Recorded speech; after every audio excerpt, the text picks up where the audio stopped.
आज हम चर्चा करेंगे अपने अगले बिंदु पर कि मुगल काल में भारत की अर्थव्यवस्था व भूव्यवस्था, भू राजस्व प्रणालियाँ किस प्रकार की थी तथा किस तरह मुगल काल में आर्थिक स्थिति में सुधार हुआ, वाणिज्य एवं व्यापार में उन्नति हुई, बैंकिंग व्यवस्था सुदृढ़ हुई तथा उद्योग धंधों का विकास हुआ। मध्यकालीन भारत की अर्थव्यवस्था एवं भू राजस्व व्यवस्था के अंतर्गत हम मुगलकालीन अर्थव्यवस्था पर चर्चा करेंगे। सर्वप्रथम हम यह जानना चाहेंगे कि मुगल काल में आर्थिक संसाधन क्या क्या थे, अर्थात किन संसाधनों से शासक वर्ग की आय होती थी, अर्थात बादशाह की आय के प्रमुख संसाधन क्या थे। इनमें पहला संसाधन आता है भू राजस्व। क्योंकि जैसे हमने सल्तनत काल में भी अध्ययन के दौरान यह देखा था कि मध्यकाल में भारत में आय का प्रमुख स्रोत भू राजस्व ही था, अर्थात कृषि से जो आय प्राप्त होती थी वही आय का प्रमुख संसाधन था। इस तरह मुगल काल में भी आय का मुख्य स्रोत भू राजस्व ही था। इसी कारण विभिन्न बादशाहों ने समय समय पर भू राजस्व प्रणाली में सुधार किया, भूमि की नापजोख करवाई व राजस्व प्रणालियों में परिवर्तन करते हुए अधिक से अधिक भू राजस्व प्राप्त करने का प्रयास किया। आय का दूसरा महत्वपूर्ण संसाधन था वाणिज्य एवं व्यापार, अर्थात व्यापारी वर्ग जिस तरह अपने व्यापार को समृद्ध करता था तथा अंतर्राष्ट्रीय स्तर पर मुगलकालीन व्यापार पहुंच गया था। अंतर्राष्ट्रीय व्यापार से भी मुगल काल में शासक वर्ग को पर्याप्त आय प्राप्त होती थी। इस कारण वाणिज्य एवं व्यापार भी मुगल काल में आय का एक प्रमुख स्रोत था। क्योंकि इस काल में अनेक ऐसे बड़े बड़े व्यापारी हुए हैं जिनके पास अथाह मात्रा में धन संपदा एकत्रित थी। हम बाद के वर्षों में भी देखते हैं कि मुगल काल में कई व्यापारियों के अपने व्यापारिक जहाज थे, उनके बंदरगाहों पर अपने विशाल गोदाम थे और उनका व्यापार विदेशों में, कई देशों में उनका व्यापार फैला हुआ था। आय का तीसरा महत्वपूर्ण संसाधन था बैंकिंग व्यवस्था।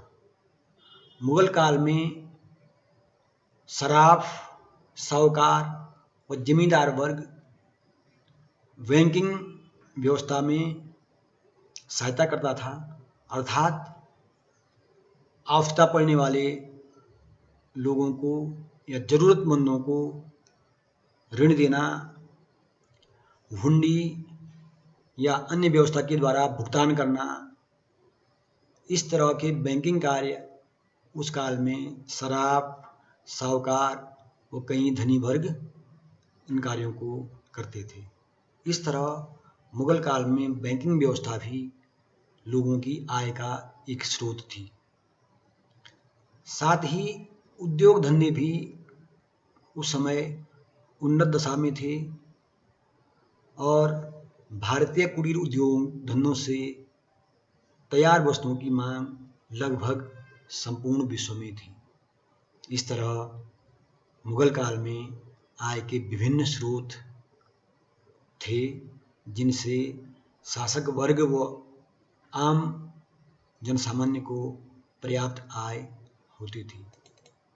मुगलकालीन भू राजस्व प्रणाली पे हम चर्चा करेंगे कि किस तरह मुगल काल में कृषि से भू राजस्व वसूल किया जाता था। सर्वप्रथम जो व्यवस्था हम देखते हैं उसमें गला बख्शी अर्थात फसल में हिस्सा मुगल काल में राजस्व लेने की एक प्रमुख प्रणाली थी। इस प्रणाली में फसलों को काटकर उनका ढेर लगाया जाता था तथा फिर विभिन्न पक्षों में की उपस्थिति में करार करके उन्हें उस फसल को बांटा जाता था, इसलिए इसे बटाई भी कहते थे। यह प्रथा पूर्व में भी भारत में प्रचलित रही है और मुगल काल में भी यह प्रथा प्रचलित थी। बटाई के अनेक प्रकार थे, जैसे खेत बटाई अर्थात खेत में फसल बोने के बाद उसी समय खेतों को बांटा जाता था कि इस खेत का राजस्व किसान अपने पास रखेगा, इस खेत की उपज को किसान अपने पास रखेगा, इस खेत की उपज राजस्व में दी जाएगी या इस खेत की उपज किसी और को दी जाएगी। दूसरी खेत बटाई का दूसरा प्रकार था रास या लांग बटाई अर्थात फसल तैयार होने पर जब उसको फसल तैयार हो जाती तो तैयार फसल को आपस में बांटा जाता, माने राजस्व के लिए अलग दिया जाता और किसान अपने लिए अलग उपज निर्धारित करता। इसी तरह राजस्व वसूलने की दूसरी प्रणाली थी कनकूत। कनकूत में खड़ी फसल का अनुमान लगाकर राजस्व का निर्धारण किया जाता था, अर्थात राजस्व अधिकारी खड़ी फसल के समय उपस्थित होकर पूरी फसल का अनुमान लगाते थे तथा राज्य का राजस्व निर्धारित करते थे। दूसरी अगली महत्वपूर्ण प्रणाली थी जब्ती प्रणाली।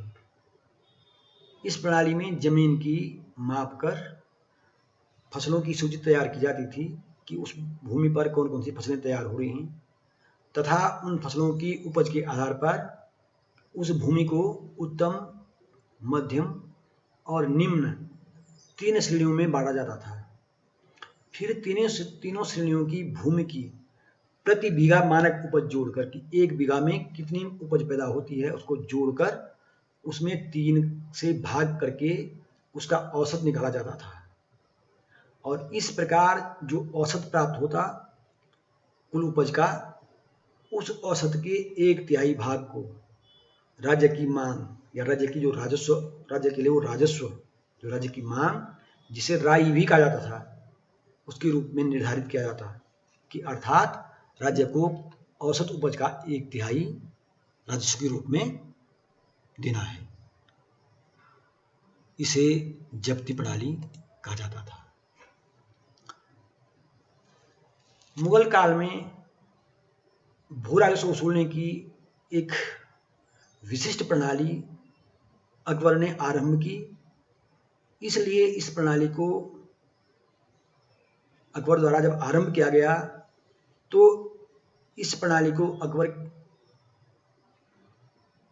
के शासनकाल में स्थापित इस प्रणाली को आइन-ए-दहसाला पद्धति भी कहा जाता है। यह प्रणाली अकबर ने अपने शासनकाल के 24वें वर्ष में अपनाई थी।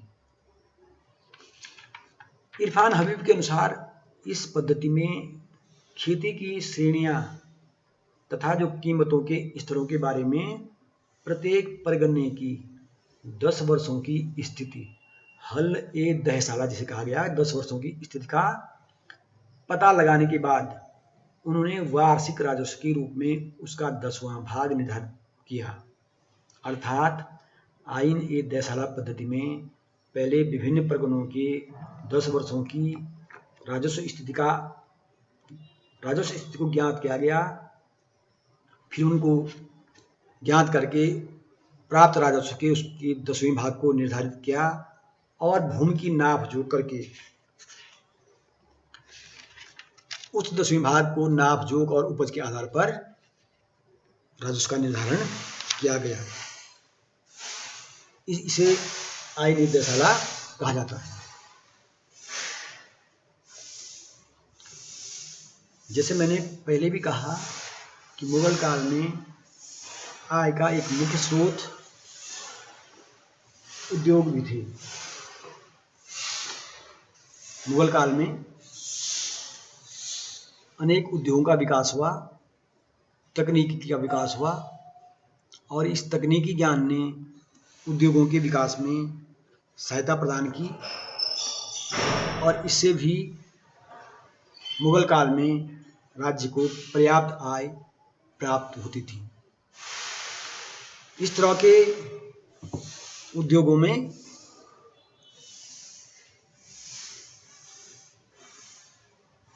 जो तकनीकी विकास हुआ, जिन उद्योगों में सर्वप्रथम तकनीकी विकास हुआ, उनमें पहला था लोहा और इस्पात उद्योग। लोहा और इस्पात उद्योग में नवीन तकनीक का प्रयोग किया गया, जैसे धातु गलाने की भट्टी को अलग अलग ढंग से, अलग अलग तकनीक से बनाया जाता था, जिससे लोहे को गलाने में आसानी होती। साथ ही धातु को पिघलाने और शुद्ध करने की प्रक्रिया में भी सुधार किया गया। मुगल काल में धातुओं को गलाने की जो भट्टी होती थी, उन भट्टियों को कई प्रकार से तैयार किया जाता था। जैसे लोहार की छोटी भट्टी को उसी प्रकार की अंडाकार ईंटों से बनाया जा सकता था, जिनका प्रयोग शोधन भट्टी को ढकने के लिए किया जाता था। इसकी चिनाई मिट्टी से की जाती और इसे आधे घंटे में तैयार किया जा सकता था। यह खुले में इस्तेमाल करने की दृष्टि से अत्यंत उपयोगी थी। साथ ही धातु को पिघलाने के लिए कच्ची धातु को पहले अखरोट के आकार के टुकड़ों में तोड़ते थे, फिर एक छोटी वृत्ताकार भट्टी में उसे जमाते और फिर उसे सेका जाता था। इस तरह धातु को पिघलाने की तकनीकी में भी मुगल काल में सुधार हुआ। जो पिटवा लोहा होता था एक प्रकार से, जिसको हम कड़े लोहे को में परिवर्तित करके उसे इस्पात बनाया जाता था। पहले पिटवा लोहा, फिर उसको कड़े लोहे में परिवर्तित करते और तब उसे इस्पात के रूप में तैयार किया जाता था। इसी तरह लोहा चाहे खुली भट्टियों में पिघलाई जाए या छोटी बड़ी भट्टियों में, भट्टियों में तैयार जो लोहा होता था उसे पिटवा लोहा कहते थे। अर्थात भट्टियों में तैयार होने के बाद ही पिटवा लोहा तैयार होता था। इस पिटवे लोहे से ही अनेक वस्तुओं का निर्माण बाद में किया जाता था। इसी तरह तांबे की जो धातु थी या तांबा का जो उत्पादन था, वह राजस्थान, मध्य प्रदेश, मैसूर, आंध्र प्रदेश और बिहार की खानों से बड़ी मात्रा में निकाला जाता था। तांबे को पहले शुद्ध किया जाता और फिर धातु शोधन के पश्चात उससे बचे धातुमल के पिघलाने के बाद उसमें अन्य धातुओं का मिश्रण करके जैसे कांसा बनाया जाता या शुद्ध तांबे की वस्तुएं भी तैयार की जाती थी। कई बार तांबे के साथ टिन, सीसा या जस्ता मिलाकर उसे कड़ा किया जाता और तब उसे अनेक वस्तुओं का निर्माण किया जाता था। और बाद में इन वस्तुओं की ढलाई करके और इन धातुओं की ढलाई से कई महत्वपूर्ण वस्तुओं का निर्माण किया जाता था। मुगल काल में तोप का भी निर्माण किया जाता था। साथ ही जस्ते का भी बड़ी मात्रा में प्रयोग होता था। जस्ते को तांबे, टिन और लोहे के साथ मिलाया जाता, जिससे कई अन्य महत्वपूर्ण वस्तुओं का निर्माण किया जाता था। भारत में उस समय सोने और चांदी का भी पर्याप्त उपयोग होता था। सोने और चांदी के गहने उस समय बड़ी संख्या में प्रचलित थे। भारत में सोने और चांदी से संबंधित महत्वपूर्ण स्थल कर्नाटक में जैसे मैसूर की कोलार की खानें सोने के लिए प्रसिद्ध थी और चांदी भी यहाँ से निकाली जाती थी। सोने के साथ साथ चांदी का उत्पादन मैसूर के कोलार में बड़ी मात्रा में किया जाता था तथा इसके अलावा अनंतपुर व मद्रास से भी चांदी का उत्पादन होता था। मुगल काल में बिहार और उड़ीसा में भागलपुर, मनभूमि, मुंगेर, सिंहभूमि यहाँ भी चांदी मिलने की बात स्पष्ट होती है।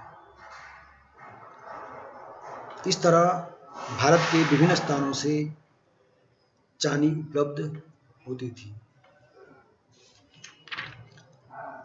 साथ ही साथ मुगल काल में बड़े पैमाने पर इमारतों का भी निर्माण किया गया। आपको ज्ञात होगा कि अकबर के समय कई विभिन्न नगरों व इमारतों का निर्माण हुआ है। फतेहपुर सीकरी का जो नगर था वह अकबर के समय ही अकबर द्वारा बसाया गया था। इसी तरह अकबर द्वारा आगरा में लाल किले का निर्माण किया गया था। इन इमारतों के निर्माण में कुशल शिल्पी, जिन्हें शिल्प का कुशल ज्ञान होता, और दक्ष मजदूर कार्य करते थे, जिन्हें इस हेतु पर्याप्त मजदूरी और उनका मेहनताना दिया जाता था। साथ ही साथ मुगल काल में सड़क और संचार के साधनों का भी विकास हुआ। आपको ज्ञात होगा कि शेर शाह सूरी ने ग्रांड ट्रंक रोड का निर्माण लगभग इसी काल में किया था और बाद में अकबर के समय बाद के बादशाहों द्वारा इनमें सुधार किया गया। निर्माण सामग्री का जो है जगह जगह उत्पादन किया जाता था, उसमें ईंटों, संगमरमर आदि का प्रयोग किया जाता था तथा बड़े पैमाने पर निर्माण विशेषज्ञ इन कार्यों में लगे रहते थे। दक्ष मजदूर और दस्तकार और शिल्पी जगह जगह अपने शिल्प का उत्पादन करते थे तथा कई व्यक्ति पत्थरों को तराशने में लगे रहते थे। जो मजदूर पत्थरों को तराशने का काम करते थे, उन्हें प्रतिदिन इससे पर्याप्त मजदूरी प्राप्त होती थी। उस समय पत्थर तराशने के काम में अकबरनामा के अनुसार आगरे के लाल किले के निर्माण में लगभग प्रतिदिन 3000 से लेकर 400 तक शिल्पकारों, मजदूरों और दूसरे कारीगरों ने काम किया था। इसी तरह दिल्ली की जामा मस्जिद के लिए 5000 व्यक्तियों और ताजमहल के लिए 20,000 व्यक्तियों को प्रतिदिन नियुक्त किया जाता था। इस तरह मजदूरों और दस्तकारों की भी मुगल काल में बड़ी मांग थी। सड़कों के निर्माण का कार्य भी मुगल काल में बड़े पैमाने पर किया गया। इससे आवागमन में सुविधा हुई। स्वयं बाबर ने काबुल और मध्य एशिया से कुमकों अर्थात सैनिकों की निरंतर आवागमन को निश्चित करने के उद्देश्य से सड़कों की नियमित देखभाल के प्रबंध किए थे। शेर शाह ने मुख्य मार्ग अटक से दिल्ली तक बनवाया था और बाद में उसे सोनारगांव तक बढ़ा दिया गया था। इसी तरह अकबर, जहांगीर, शाहजहां और औरंगजेब ने भी नई सड़कें, पुल, सैनिक चौकियां आदि बनाने का कार्य किया था। विदेशी यात्रियों ने भी मुगलकालीन सड़कों की प्रशंसा की है। स्वयं विलियम फिंच के अनुसार सड़कें प्रायः तंग, छोटी व घुमावदार और धूल भरी होती थी, जबकि बर्नियर लिखता है कि दिल्ली की मुख्य सड़कों की बर्नियर ने प्रशंसा की है। वो लिखता है कि दिल्ली में सड़कों की दोनों तरफ दुकानों की कतारें थी। विशिष्ट वर्ग मुख्य सड़कों के नज़दीक रहते थे और आम जनता के लिए बनाई गई सड़कों में सुडौलपन और नक्शे का अभाव था, अर्थात मुख्य सड़कें पर्याप्त चौड़ी थी, ऐसा बर्नियर अपने विवरण में वर्णन करता है। थॉमस हर्बर्ट अहमदाबाद की सड़कों से प्रभावित हुआ था। उसने कहा था कि अहमदाबाद की सड़कें सुंदर और बड़ी सीधी हैं।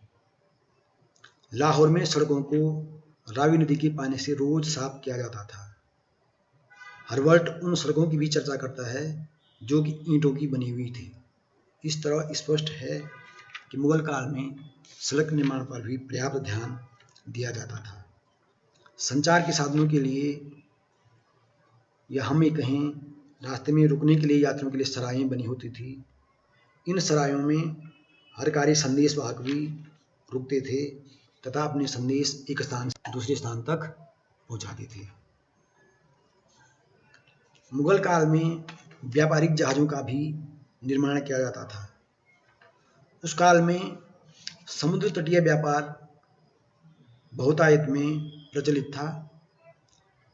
इसका विशेष प्रमाण भारत में उत्तरी क्षेत्र में मिलता है, क्योंकि बंगाल में सुनियोजित जल मार्ग और साथ ही सिंधु तथा गंगा नदियों में जल आवागमन की पर्याप्त सुविधा थी। मुगल राज्य व मराठा राज्यों ने कई नौसैनिक युद्ध में भी भाग लिया था। उस समय भारत का व्यापार विदेशों में प्रचलित था तथा समुद्री व्यापार के लिए एक मीर बहरी नामक अधिकारी नियुक्त होता था, जो कि समुद्री डाकों से बंदरगाहों की रक्षा करता था। इस तरह मुगल काल में जहाज निर्माण का कार्य होता था तथा जहाज़ों द्वारा विदेशों से व्यापार निरंतर होता रहता था। इस तरह मुगल काल में विभिन्न आर्थिक गतिविधियों से राज्य और आम जनता को या व्यापारी वर्ग को पर्याप्त आय प्राप्त होती थी।